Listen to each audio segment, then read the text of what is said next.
मित्रों नमस्कार। The truth of the share market channel में आपका स्वागत है। मैंने पिछले वीडियो में ये बताया था कि शेयर मार्केट में घाटों से कैसे बचें। वैसे तो बहुत विशाल सब्जेक्ट है, हजारों पॉइंट हैं, एंडलेस हैं, नई नई घटनाएं होती हैं, नए नए लोग आते हैं, नए नए ऑपरेटर नए नए तरीक़ों से खेलते हैं। और मैंने कुछ मैनेजमेंट बताए थे जो असफल था, उनके पहले से ही उनके लक्षण नज़र आने लग गए थे, सिम्टम नज़र आने लग गए थे कि ये कोई न कोई गड़बड़ करेंगे। अच्छी बैलेंस शीट देते हैं फिर भी शेयर नहीं बढ़ता है, कभी प्रॉफिट को एकदम से घटा के बता देते हैं, कभी कोई एक्स्ट्रा आइटम बता देते हैं, कभी कुछ करते हैं, कभी कुछ करते हैं, बढ़ती कंपनी के बढ़ते बढ़ते कदमों को रोक देते हैं। और दूसरी बात यह है कि कुछ इस प्रकार की टेंडेंसी है कि वो दिख जाता है, साफ दिखाई देता है। वेदांता के लक्षण साफ दिख गए थे। केन एनर्जी की 65 रुपये की ईपीएस थी, फिर भी बढ़ने नहीं दे रही थी। वेदांता ने केन एनर्जी को, वेदांता ने दुनिया भर के मर्जर किए, करता चला गया, शेयर को दबो दिया एकदम से, बिल्कुल ऐसा फांस दिया रफ में, जैसे कीचड़ में कोई चीज़ फंस नहीं बढ़ने दिया। इस तरह से और यस बैंक का मालूम पड़ गया था, शेयर का गिरना शुरू हो गया था, सत्यम कंप्यूटर का गिरने का मालूम पड़ गया था, ये सारी चीज़ें मालूम पड़ गई थी पहले। तो इस प्रकार के कोई सिम्टम अगर दिखाई दें तो ऐसे शेयरों को आप हल्का कर दीजिए, बहुत अजर हो जाइए, माल को बेचना शुरू कर दीजिए। अगर वो शेयर बिक भी जाता है तो ऐसी कोई बात नहीं, शेयर बाज़ार में बहुत ऑप्शन अवेलेबल है, इन्वेस्टमेंट की बहुत अवसर अवेलेबल है। शेयर बाज़ार कभी अवसरों से खाली नहीं है। शेयर बाज़ार में कोई भी निर्णय अंतिम निर्णय नहीं होता है। और दूसरी बात यह है कि मैं उसके साथ ही कुछ और बातें बताता हूँ। एक तो कभी भी शेयर बाज़ार में जोश में ना आए कि साहब ये 100 शेयर खरीदे, फिर मैं 1000 शेयर खरीदूँ, मैं 2000। कभी जोश में आदमी होश खो देता है। तो जोश में आके कोई ख़रीदारी नहीं करें, कोई बिकवाली नहीं करें, बहुत संतुलित कूल एंड काम माइंड से करें जो कुछ काम करें। F&O में बड़े आदमियों का सब्जेक्ट है F&O। अगर छोटे आदमी करेंगे बर्बाद होंगे, लुटेंगे। इसलिए मेरा निवेदन ये है कि F&O में कोई ट्रेडिंग मत कीजिए, चाहे कोई कुछ भी कह दे। ये कोई कुछ भी कह दे कि 1 घंटे में मेरी गारंटी है, कुछ मत कीजिए। ऑप्शन ट्रेडिंग के लिए लोग मोटिवेट करते हैं कि साहब आपके पास जो होल्डिंग पड़ी है इनका रेंट वसूल हो जाएगा, एक रेगुलर इनकम का साधन बन जाएगा। वो कुछ नहीं बनता है, शेयर भी चले जाएंगे और प्रीमियम भी देना पड़ जाएगा, और प्रीमियम 0 हो जाएगा, मैं आपसे बताऊँ, और डिफरेंस और देना पड़ जाएगा, या आपके शेयर सस्ते में बिक जाएंगे। ऐसा कुछ मत कीजिए। इंट्राडे ट्रेडिंग मत कीजिए, बिल्कुल मत कीजिए। आप चाहे कितने भी हो, 1000-2000 रुपये आपने कमा भी लिए, कभी 20,000 रुपये 50,000 रुपये ले भी जाएंगे। स्विंग ट्रेडिंग मत कीजिए कि कभी खरीदा 15 दिन बाद बेच दूंगा, फिर मैं खरीद लूँगा ऊँचे भाव में बेच के, और 10 रुपये 20 रुपये नीचे में खरीदूँगा। कोई मतलब नहीं। कोई आप लंबे टाइम में अगर इसके रिजल्ट देखेंगे ना तो वो सब व्यर्थ जाए। मैं इसका छोटा सा एग्जाम्पल खुद के बारे में देता हूँ। मुझे दूसरों के बारे में देखिए कुछ पता पड़ता नहीं, और मैं इतने ऑनेस्ट आदमी हूँ कि मैं खुद के बारे में बताता हूँ। मेरा लास्ट ट्रेडिंग ट्रांजेक्शन था, हिंदुस्तान एरोनॉटिक्स के शेयर मैंने 1900 रुपये में खरीदे।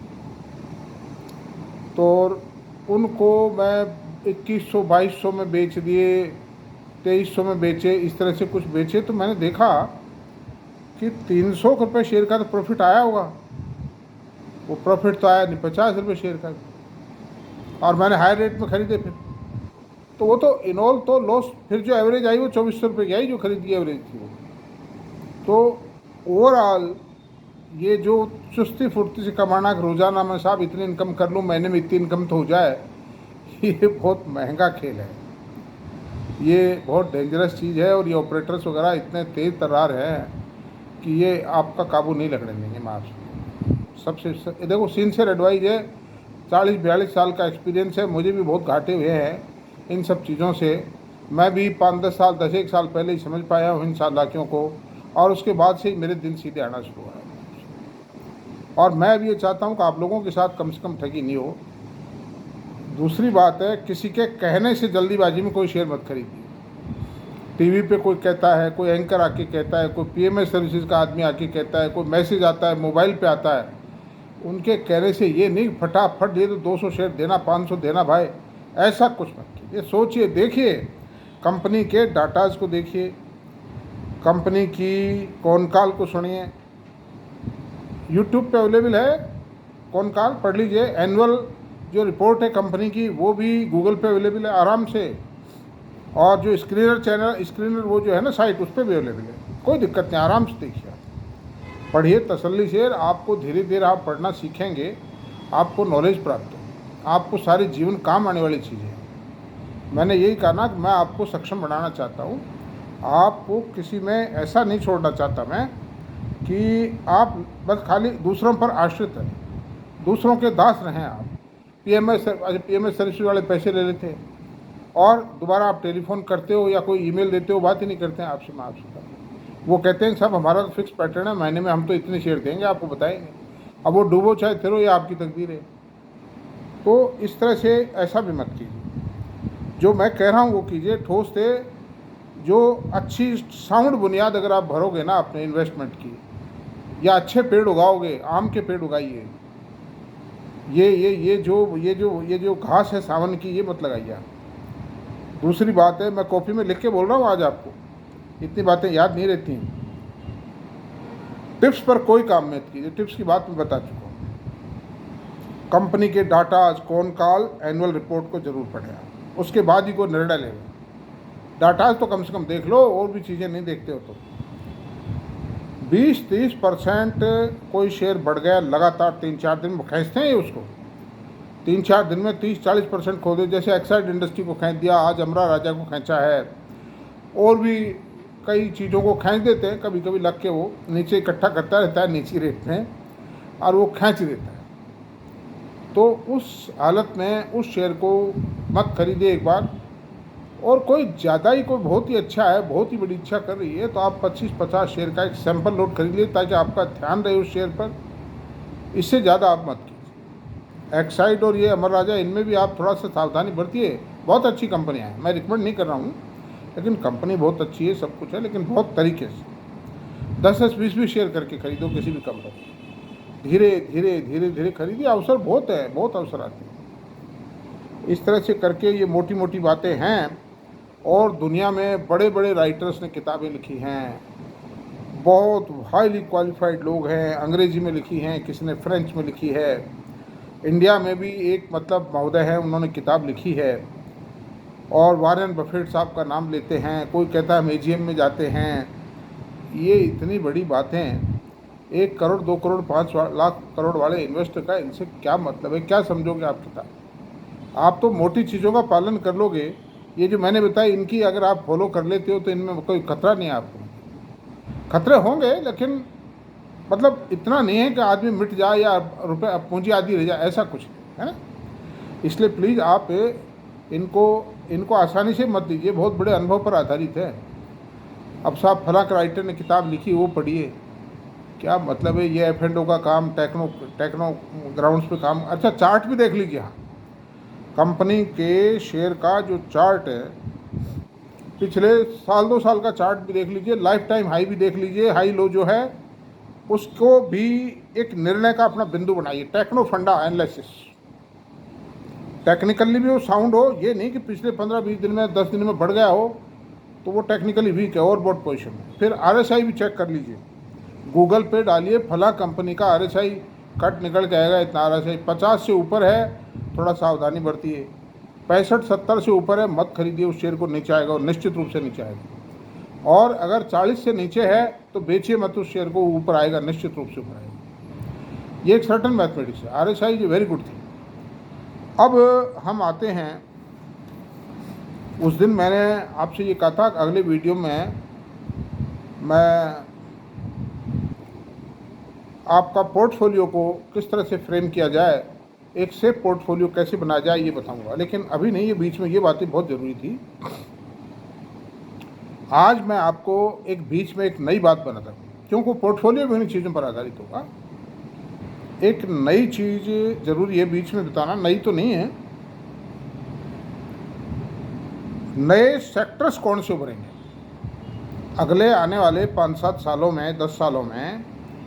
भारत के शेयर बाज़ारों में, भारत की अर्थव्यवस्था में नए कौन से सेक्टर आने वाले हैं? कुछ आ चुके हैं, जस्ट डोर स्टेप पर हैं वो, मतलब आ चुके हैं, डोर स्टेप पर है, कुछ आ रहे हैं, कुछ की तैयारी चल रही है, मैं उस बारे में बताता हूँ। एक तो इलेक्ट्रिक व्हीकल का सेगमेंट, वो करीब करीब आ चुका है, अब उसमें उत्पादन बढ़ना है, बैटरी चार्जिंग की सुविधाएं बननी हैं, उसकी प्राइसेज बहुत ज़्यादा है, वो कह रही है। अब इसमें आप एक बात ध्यान रखिए कि एक तो जो कंपनियां इलेक्ट्रिक व्हीकल बना रही हैं ना, उसमें इंडिया के अंदर तो सबसे ज़्यादा मैन्युफैक्चरिंग टाटा की, उसके बाद में कुछ अशोका लीलैंड भी बनाती है, और 2 कंपनियां हो रही हैं उसमें। एक कंपनी तो ओरेक्टा ग्रीनटेक है और दूसरी है JBM ऑटो। ये इलेक्ट्रिक बस बना रही है, ख़ास तौर से इन्होंने ट्रक भी बनाना शुरू किया, लेकिन वो कोई खास तादाद नहीं है। और इन दोनों कंपनियों ने, आप रिकमेंडेशन ना माने सर, मतलब बिल्कुल भी नहीं है, मैं एक एनालिसिस कर रहा हूँ, एक सब्जेक्ट को मैं स्टडी करने में एक रेफरेंस दे रहा हूँ, उदाहरण दे रहा हूँ, एग्जाम्पल है। उन कंपनियों ने जो बॉम्बे ने महाराष्ट्र गवर्नमेंट ने जो टेंडर इनवाइट किए थे, 10,000 बसों के टेंडर थे, उसमें टाटा को पछाड़ कर ओरेक्टा ग्रीन ने वो 10,000 बसों का टेंडर जीत लिया है और वर्क ऑर्डर ले लिया। ये बात है करीब 8-10 महीने, और वो सप्लाई सारी 2 साल में करनी है। उनका मेंटेनेंस, रिपेयर्स का काम भी ओरेक्टा ग्रीन को ही करना है, तो it is a very big work, और भी लेते रहेंगे ये लोग, जीतेंगे orders.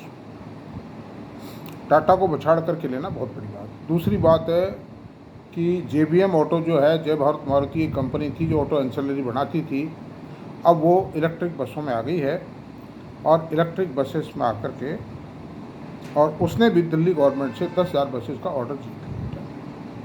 It is a big victory on the part of both these companies. लेकिन इसका मतलब ये नहीं कि इसको चाहे जिस भाव पे खरीद लो, चाहे जब खरीद लो, ऐसा कुछ नहीं है। देखिए भाड़िए, अभी क्वार्टरली रिजल्ट्स आएंगे, उनमें क्या रिफ्लेक्शन आता है समझिए, बूझिए, लोगों से डिस्कस करिए, उसके बाद छोटे छोटे टुकड़ों में कोई डिसीजन लीजिए। टाटा भी बहुत अच्छी कंपनी है, टाटा मोटर बहुत अच्छी कंपनी है। अशोका लीलैंड को मैं recommend, it's not a good group in my eye. चाहे मेरी कोई आलोचना करे, चाहे मुझे कोई गालियाँ दे, मैं किसी भी आदमी के पैसे को बर्बाद होना नहीं देखना चाहिए। जब एक बेटर ऑप्शन अवेलेबल है, भाई शुड भी परचेज इन्फीरियर थिंग। महिंद्रा बहुत अच्छा ग्रुप है, it's a very good group, मतलब उसमें भी नज़र रखिए। और दूसरी बात यह है कि ऑटो इलेक्ट्रिक व्हीकल की जो एंसिलरी बनाने वाले हैं, उन कंपनियों पर भी नज़र रखिए। वैसे ज़्यादा खैर बहुत सी चीज़ें, इंजन पार्ट्स कम हो गए उसमें, इंजन पार्ट बहुत होते हैं, लेकिन ऑटो एंसिलरी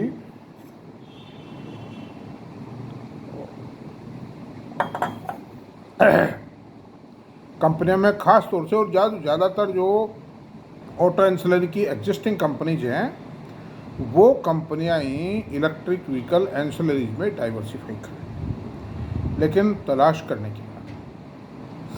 और ये दोनों कंपनियां जो मैंने बताई, अभी प्लीज़ रिकमेंडेशन नहीं है, नाम नहीं लेना चाहिए, लेकिन फिर भी मैं बता रहा हूँ, आपकी स्टडी के लिए बता रहा हूँ, मैं खरीदने के लिए नहीं बता रहा हूँ। अमरा राजा बैटरी, एक्साइड, इन दोनों के मैनेजमेंट अच्छे हैं, दोनों के प्रोजेक्ट अच्छे हैं, बैटरी के बहुत बड़े बड़े प्रोजेक्ट आ गए, वो सब मुझे डिटेल सब मालूम है, लेकिन मैं ज़्यादा नहीं बताऊँगा, आप खुद पढ़िए। आपकी समझ में नहीं आवे, मुझसे टेलीफोन पे बात कर लीजिए, दैट्स ऑल, यही मैं कर सकता हूँ। I am ready to help, 5-7-10 minute मैं आपको हेल्प कर दूँगा, कोई खास बात नहीं। तो इन पर नज़र रखिए, लेकिन ऐसा नहीं कि किसी भी शेयर को किसी भी रेट में आप लोग खरीद लें, ऐसा नहीं। उसका वही टेक्नो फंडा, टेक्निकली भी ये देखिए कितना ऊपर बढ़ाए 2 महीने 20 दिन में, वेट कीजिए अगर ज़्यादा बढ़ जाए तो, चाहे वो एंसिलरी का शेयर है, चाहे ओरिजिनल इक्विपमेंट मैन्युफैक्चरर है, प्लीज़ वेट फॉर दैट।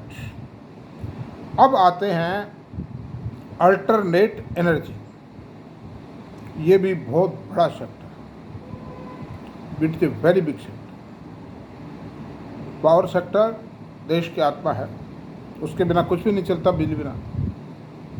लेकिन अब इसमें आपको 2 भाग करने पड़ेंगे इसके। पहला भाग वो है जो अल्टरनेट एनर्जी के लिए इक्विपमेंट बना रही है, यानी कि जो सामान है, जैसे पैनल्स बना रही हैं, वो जो कांच की वो जो लगती है ऊपर, कांच का पैनल्स ही मानिए आप उसको, पैनल्स बना रही हैं, बैटरी बना रही हैं, फिर जो टावर बना रही हैं कंपनियां, ये जो विंड पावर के लिए जो टावर है ना वो बना रही हैं, हाइड्रो इलेक्ट्रिक के लिए जो टरबाइंस बना रहे हैं, हाइड्रो इलेक्ट्रिक आल्सो मतलब अल्टरनेट एनर्जी, ये ग्रीन एनर्जी है। उसमें ज़्यादा जो बेनिफिशियल रहेंगे ना वो सामान बनाने वाले रहेंगे, कैपिटल गुड्स बनाने वाले कह सकते हो। वो क्यों रहेंगे कि उनकी कोई रेकरिंग लाइबिलिटी नहीं, और कैपिटल उन्होंने एक बार प्लांट लगा दिया तो लगा दिया, बाकी वर्किंग कैपिटल है, दैट्स ऑल। अब इसमें जो दूसरा भाग है जो पावर जनरेशन के लिए लगा के बैठे हैं, विंड पावर में, सोलर पावर में, हाइड्रो में, वो थोड़ा सा वो बहुत ज़्यादा रेम्यूनरेटिव भी नहीं है, बिजली की रेटें भी थोड़ी कम हैं। हालांकि सरकार ने बहुत अकोमोडेट किया है, बहुत हेल्प किया है, उनकी बहुत नीचे लाई है सरकार, कॉस्ट को बहुत कम किया है, लेकिन उसके बावजूद भी देंगी वो रिटर्न, लेकिन इतना नहीं। इन कंपनियों का तो क्या है, जो कुछ है नेट बेचा माल, पैसा खरा किया, खत्म, दैट्स ऑल, ये है। तो the first priority should be given to the material manufacturing for alternate energy. अब इसमें भी आप देखिए, मैं एक एग्जांपल देता हूँ। सुजलॉन एनर्जी का शेयर है, आप इसको अन्यथा नहीं ले, मेरी किसी से कोई दुश्मनी नहीं है। सुजलॉन एनर्जी की 3000 करोड़ की इक्विटी, 2 पेड अप शेयर है। अभी तक इसकी ईपीएस 8 नए पैसे, और करीब 15,000 करोड़ रुपए की इसकी सेल है। अब आप ये बताइए कि ये पीक टाइम चल रहा है और कंपटीशन भी इमर्ज हो रहा है, फॉरेन वेंडर्स भी इसमें शामिल होते जा रहे हैं, जहाँ भी टेंडर होता है वो भी अपना टेंडर डाल रहे हैं। A keen competition is taking place, no doubt. अब सुजलॉन के शेयर का हिस्ट्री बहुत ख़राब रही है, बर्बाद किया है इसने, लोगों ने खुद भी बर्बाद हुए, लेकिन फिर भी 50 रुपये में रिकमेंड करते थे, 40 में भी कर रहे हैं, 42 में भी कर रहे हैं, 20 पे भी करते थे। तो 50 में खरीदा, जिसका क्या हाल है आप देख लीजिए।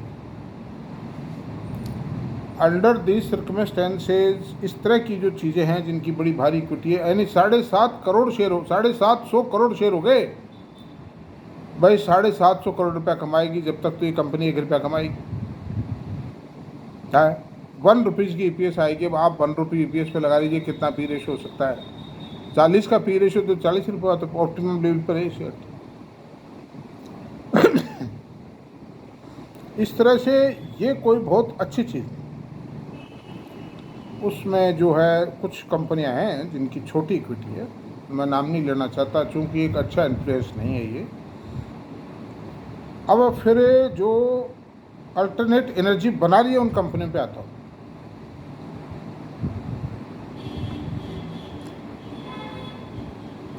दो कंपनी तो सरकार में है, 2 क्या 3-4 ही मान लीजिए, सारी जितनी भी पावर कंपनी गवर्नमेंट की, एनटीपीसी में भी डाल रहे हैं प्रोजेक्ट, एनएचपीसी में भी डाल रहे हैं, सतलज जल विद्युत में भी डाल रहे हैं। तीनों कंपनियों में अल्टरनेट एनर्जी के प्रोजेक्ट डाल रहे हैं।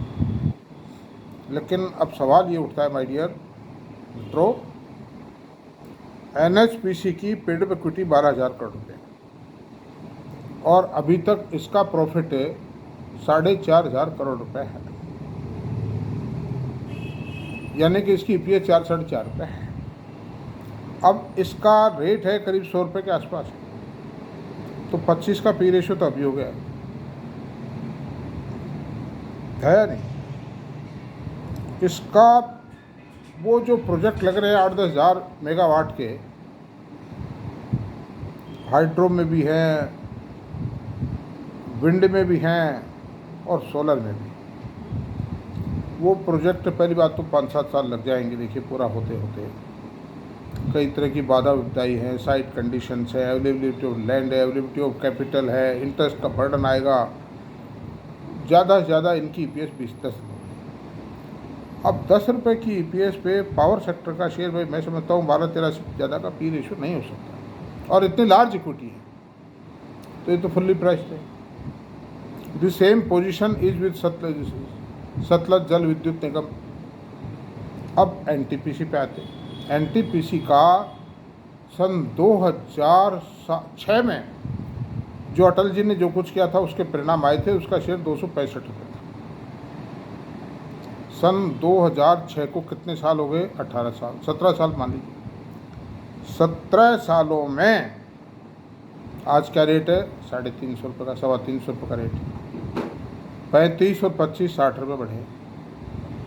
11 करोड़ की इक्विटी है, 16,000 करोड़ का प्रॉफिट है। उस समय भी 12-13,000 करोड़ का प्रॉफिट था इसका।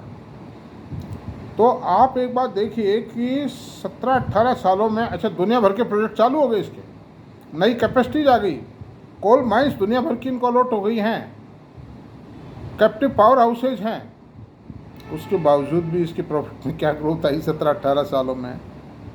25-30%, टोटल 25-30% बढ़ा है। मतलब एनुअल नहीं है ये, क्या मिलेगा ये बताइए? 18 साल।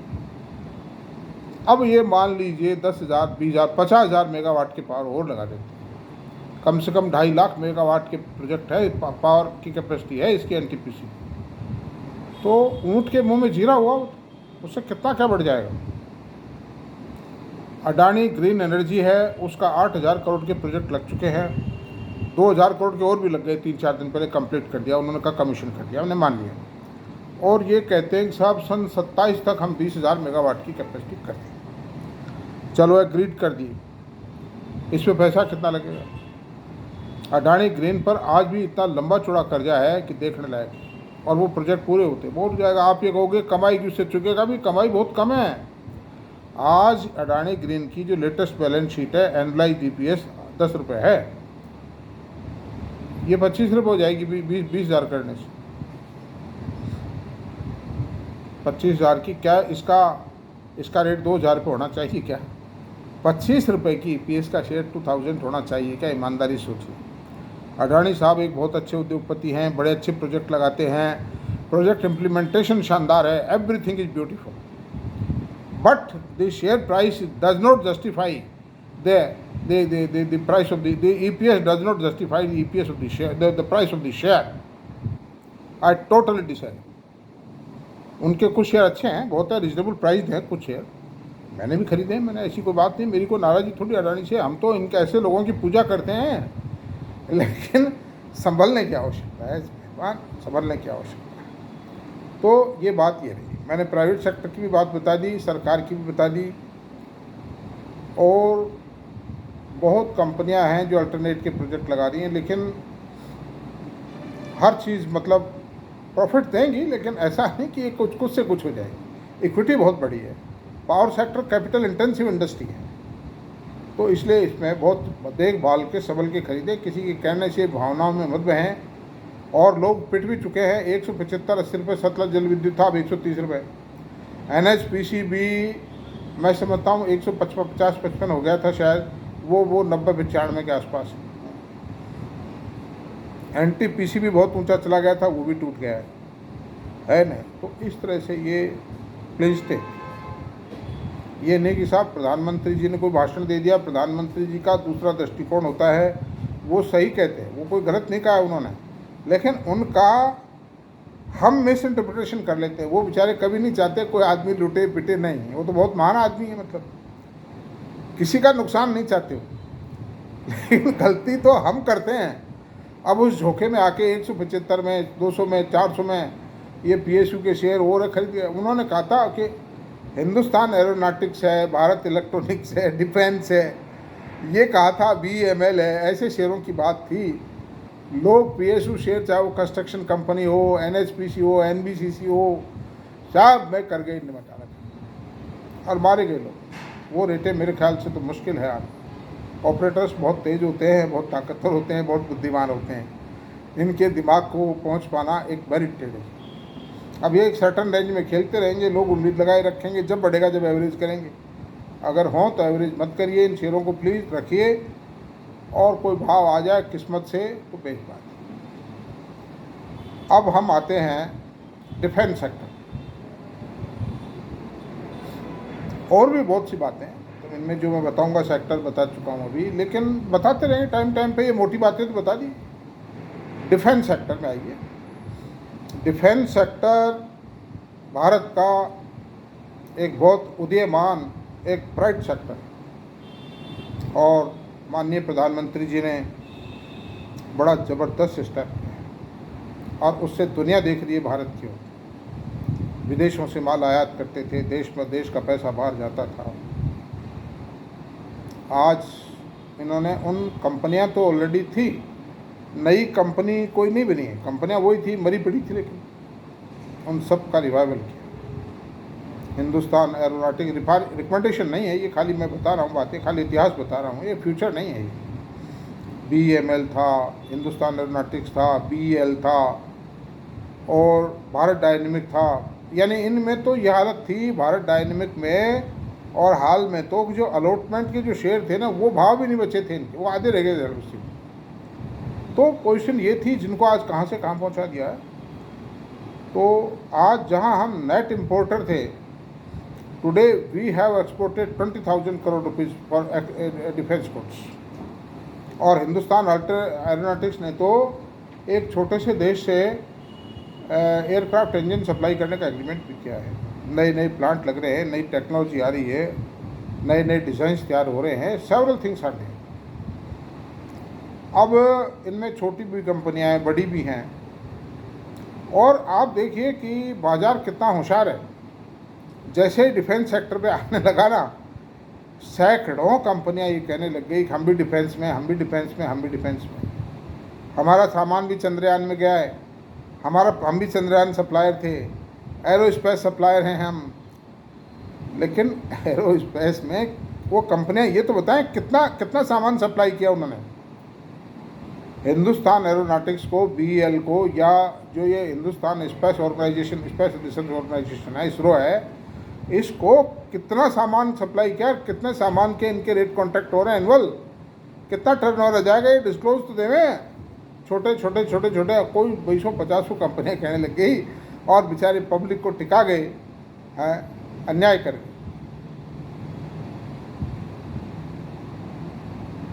बहुत कंपनियां हैं, मैं नाम नहीं लेना चाहता हूँ, हर कंपनी कहने लग गई हम डिफेंस में।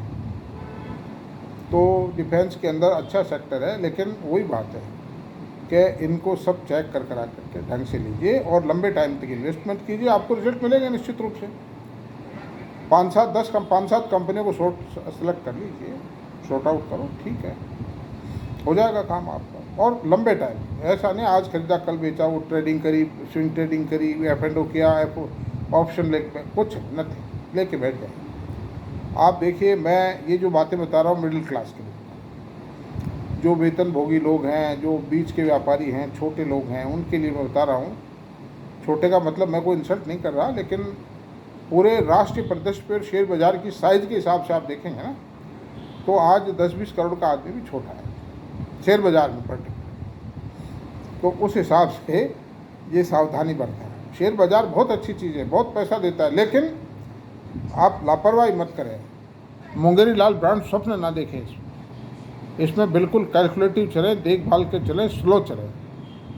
लोग, मैं आपसे बता रहा हूँ, एक ज़माना था सन 84, 85, 86, 90, 92 तक भी, कि जब मैनुअल एज था, मतलब सब काम मैनुअल थे, तो शेयर ब्रोकर्स के यहाँ जो झाड़ू पोंछा लगाते थे ना, लोग उनसे राय लेते थे, उनसे टिप लिया करते थे, बता बम्बई से क्या टिप आई यार, तू बता। उसको चाय पानी पिलाते थे, कचौरी खिलाते थे। अब वो चाय जो बता जाता था, लोग मारे जाते थे, है कि नहीं?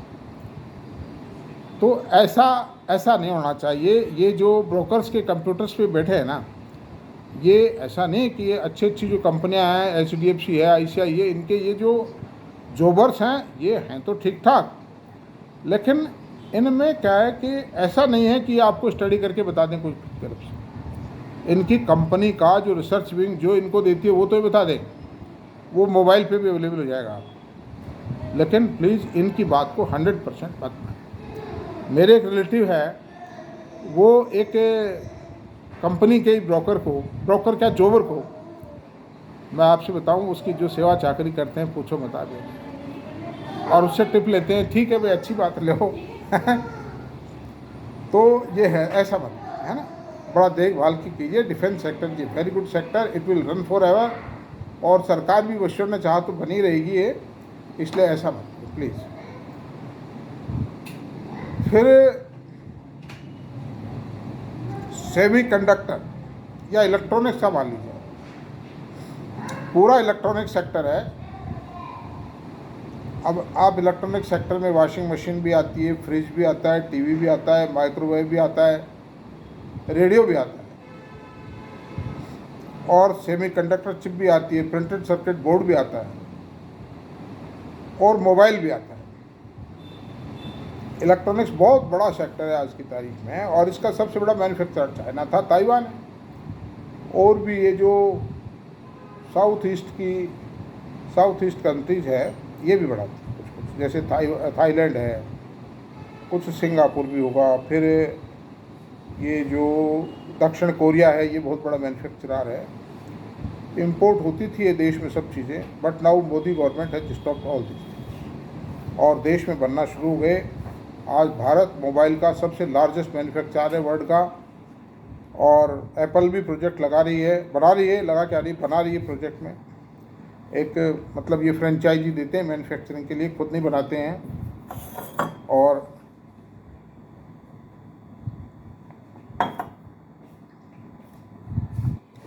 इसलिए अब 31 मिनट हो गए, मेरे ख्याल इससे ज़्यादा बोलना ठीक नहीं। अब कल बताएंगे आपको, आप याद रखें प्लीज़। और आपको मेरा वीडियो अगर पसंद आता है तो थोड़ा बहुत इतनी मेहरबानी कर दीजिए कि सब्सक्राइब कर दें, इसको सब्सक्राइब करें, लाइक करें, शेयर करें, कमेंट करें, आप करें please. Thank you very much, आज इतना ही काफ़ी।